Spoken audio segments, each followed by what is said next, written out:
हाँ जी, सबसे पहला इडियम आप स्टार्ट करें, वो है अप्स एंड डाउन्स। पहला इडियम है ups and downs. Ups and downs का मतलब है नशीबो फराज। अप्स एंड डाउन्स, नशीबो Faraz.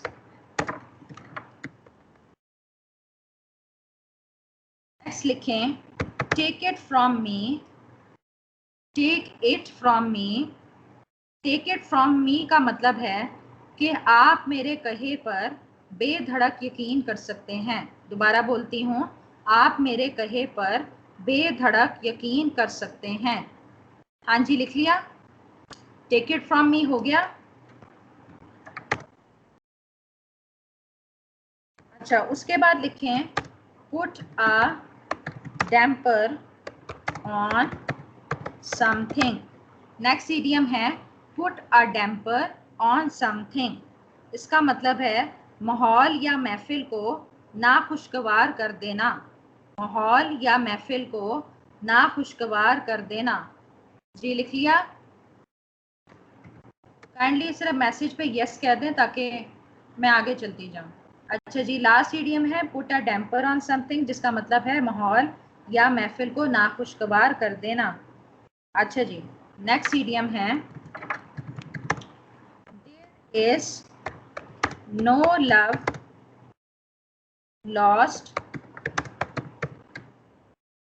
Between A and B.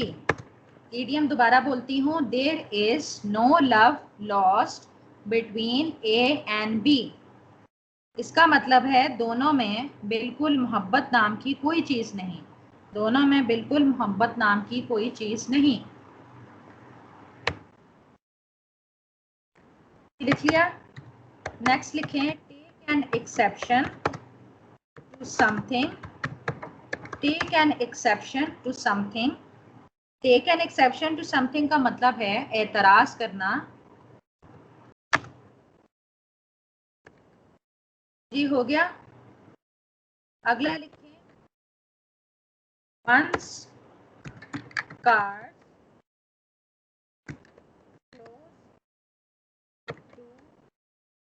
one's chest. Hold one's cards close to one's chest. दोबारा सुन लें, hold one's cards close to one's chest. इसका मतलब है अपना राज अपने आप तक महदूद रखना। अपना राज अपने आप तक महदूद रखना। जी, लिख लिया। रोजीना आपको समझ आ रही है? अस्मा put something on hold. Put something on hold. Put something on hold का मतलब है बरकरार रखना। Put something on hold बरकरार रखना, जब आप किसी सूरत हाल को बरकरार रखते हैं। ठीक है। है up to the mark. up to the mark. up to the mark का मतलब होता है मयार के मुताबिक, मयार के एन मुताबिक। ठीक है। उसके बाद है मेक नाइदर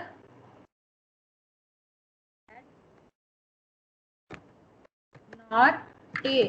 दोबारा से बोलती हूँ, make neither head nor tail. मतलब ऐसी चीज जिसकी कोई समझ ना आ रही हो या जिसकी समझ ना आ रही हो उसके लिए इस्तेमाल होता है। जिसकी समझ ना आ रही हो, make neither head nor tail. ठीक है। ये आज की इडियम्स है। रुजीना काइंडली ग्रुप में शेयर कर दीजिएगा। अच्छा जी, 4 मई 2021। अच्छा जी, अब हम पेयर ऑफ वर्ड्स की तरफ आते हैं। पेयर ऑफ वर्ड्स में लास्ट क्या किया था?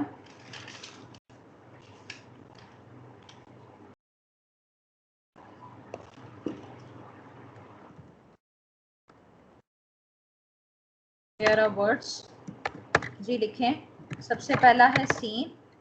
SCENE, सीन जो है ना वो मंजर है, कोई नज़ारा। ठीक है।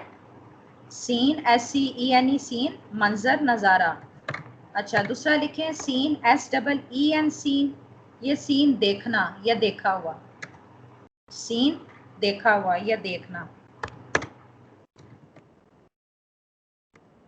नेक्स्ट पेयर लिखें सेंसिबल, पहला लफ्ज है सेंसिबल, SENSIBLE, सेंसिबल अकलमंदाना, सेंसिबल अकलमंदाना। हसास, सेंसिटिव हसास। जी नेक्स्ट लिखें सेंसुअस, सेंसुअस के स्पेलिंग सुन लें, SENSUOUS, सेंसुअस। सेंसुअस का मतलब होता है ये हिस्स से मुतल्लिक होता है आपका, ठीक है, हिस्स, जैसे आपका जो नर्वस सिस्टम है। उसके बाद लिखते हैं सेंसुअल, सेंसुअल के स्पेलिंग सुन लें, SENSUAL, सेंसुअल। इसमें जो आपकी क्या कहते हैं, एक फीलिंग्स डेवलप होती है ना किसी औरत की तरफ, उसको कहते हैं ये। जी यहाँ तक लिख लिया है रोजीना, समझ आ रही है?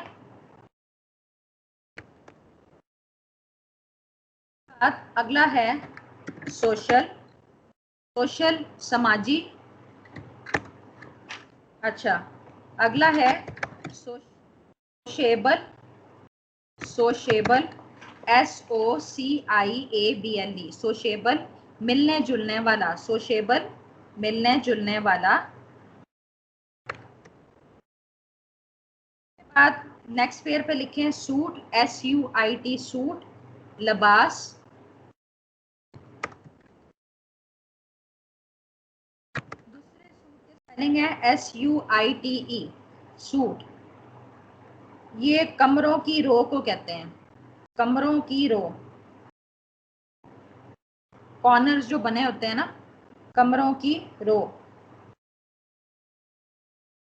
अच्छा उसके बाद है एक और वर्ड है इसी पेयर का, सूट, SOOT, सूट। सूट इसका मतलब है स्याही, जैसे धुएं की स्याही, राख नहीं जमा हो जाती, उसको कहते हैं।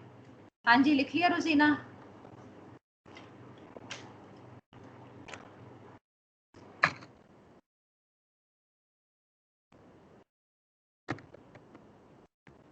अच्छा ये आफ्टर क्लास ना मैं आपको एक कॉम्प्रीहेंशन की किताब भेज रही हूँ, ठीक है।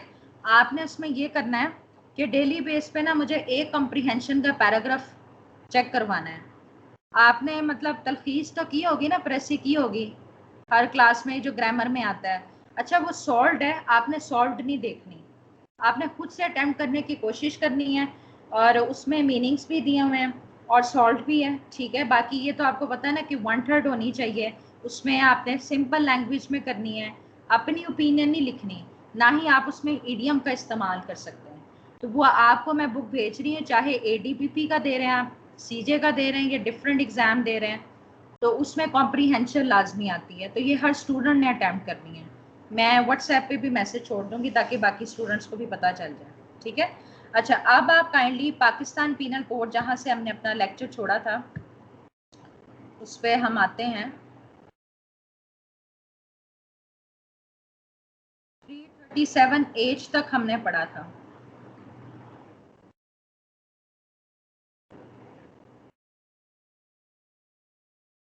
उसके बाद ये सेक्शंस पढ़ने की जरूरत नहीं, मैं आपको ना ऑब्जेक्टिव भेज दूंगी, बल्कि आप ऐसा करें, ठहरे मैं आपको कुछ इंपॉर्टेंट इसमें से करवा देती हूँ।